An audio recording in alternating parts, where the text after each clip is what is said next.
Okay, so real talk. Two girls, same school, same hallways, both genuinely, unfairly beautiful, both the kind of pretty that makes people trip over themselves. And yet, one of them is somewhere crying over a guy who doesn't even text back with punctuation, changing her outfit because he raised an eyebrow, shrinking herself into whatever shape the room needs her to be. And the other one? She walks in and the room reorganizes itself around her, and she didn't even try. Now, before you say, well, Maddie ended up with Nate too, so, honey, we are not doing that today. We are going deeper than that. Because this isn't really about euphoria. This is about a pattern that is playing out in real life, maybe in your life, right now. And by the end of this video, you are going to see it so clearly you cannot unsee it. Let's get into it. Welcome back. If you are new here, this channel is about becoming the main character of your own life, not a supporting role in someone else's story. And Euphoria gave us the most perfect case study in the history of TV for exactly that. Cassie Howard and Maddy Perez. Same zip code, same teenage struggles, both beautiful in ways that make people stop mid-sentence. But their lives end up looking completely different, and it has nothing to do with their looks. It has everything to do with what is happening inside. Let's break it down scene by scene, because the show literally hands us the receipts. Let's start with one of the most telling scenes in season 1. Cassie puts together a Halloween costume she genuinely loves. She is excited about it, proud of it. And then McKay sees it and his face drops. He is uncomfortable. He asks her to change. And she changes. She changes her outfit, walks into that party in something she did not choose, and spends the entire night miserable in the corner with a drink. Now, across town, Maddie shows up to a carnival in a purple cord that she is absolutely living in. Nate, charming as always, sarcasm fully intended, tells her to go home, change, and come back looking like a normal person. Maddie looks at him, turns around, and walks straight into that event like she is on a Paris runway. Same situation, completely different women. Here is what is actually going on, because this is not just about confidence as a personality trait. It goes so much deeper than that. Okay, this next one is going to make some of you uncomfortable, and I am not sorry. Cassie does not just change her outfit because she needs approval. She changes it because she has made it her personal mission to make sure everyone around her is emotionally comfortable, even at the cost of her own happiness.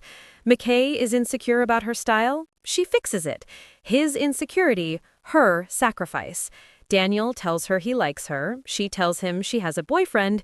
He looks sad, and instead of just walking away like a normal person, Cassie goes, "But I like you too," and keeps hanging out with him.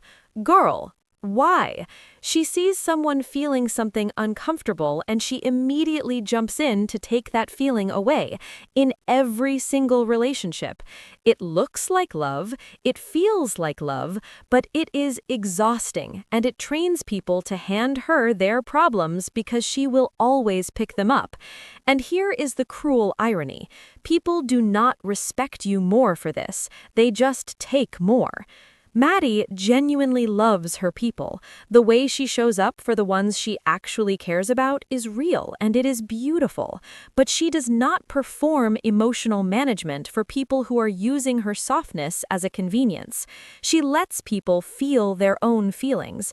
She does not rush in to fix what she did not break. You are not an emotional support system for people who would not do the same for you. Caring is beautiful. Carrying everyone is a trap. Let us talk about standards, because everyone says they have them. Cassie knew who Nate was before they were ever together. She knew. Her own sister, Lexi, literally says out loud that Cassie fell for someone who had been making fun of her for years. He mocked her. He demeaned her. She knew all of it. And when he offered her a ride to a New Year's party, she said yes, and kept saying yes, all the way to the wedding. Congratulations, I guess.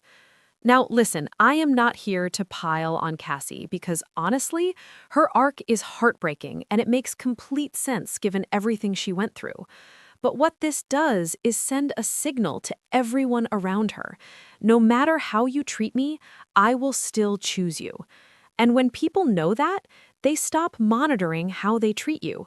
Why would they? There are no consequences. Maddie, on the other hand, at the end of season 2, when Nate and Cassie both betray her, she does not explode, she does not beg, she does not write a paragraph text at 2 a.m. She just leaves, quietly, completely. Access revoked. No drama, no negotiation. That one move communicates more than any argument ever could.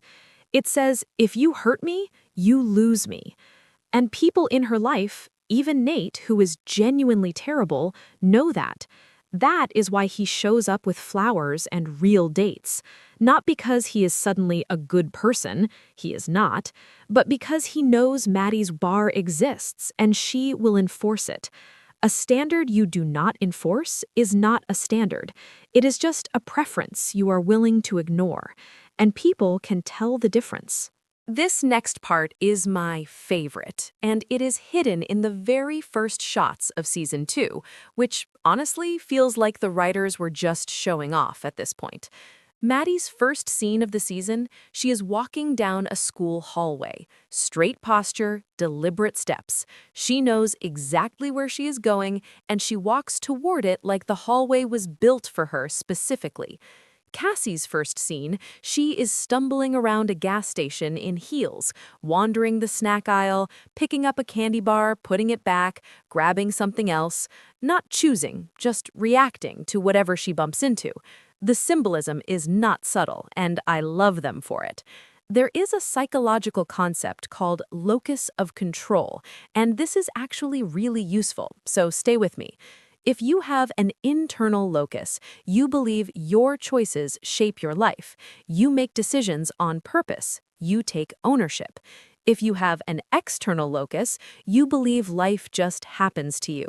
Other people's moods, circumstances, other people's opinions, those are the things steering your story. You are just along for the ride. Cassie lives externally. She cheats on her boyfriend not because she made a real decision, but because she just fell into it. She ends up with Nate not because she chose him consciously, but because she stumbled into his orbit and could not pull herself out. She is constantly swept by whatever emotional current is running strongest in the room. Maddie lives internally. Even in the middle of a relationship that is objectively a disaster, she never fully surrenders the belief that she decides what happens next for her. She always has an exit. She always has a next move. Life does not drag her somewhere, she walks there. Research actually shows that people who live externally are not just less powerful, they are less happy.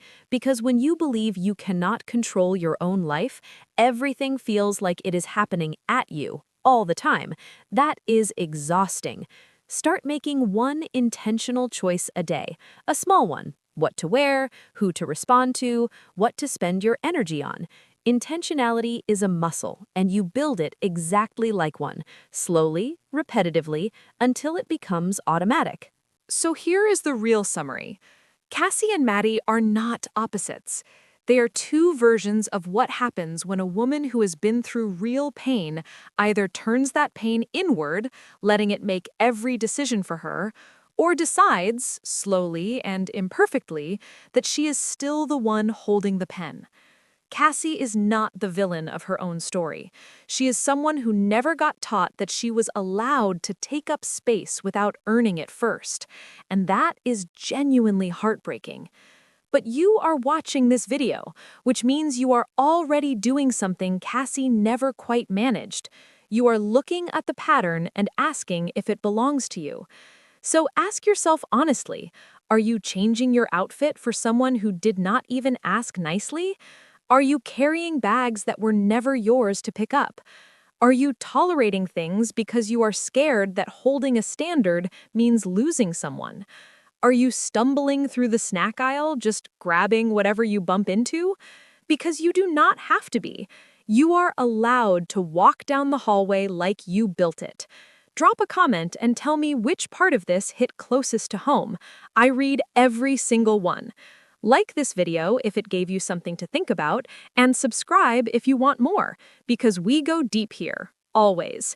And as always, go forth and be the plot twist they did not see coming.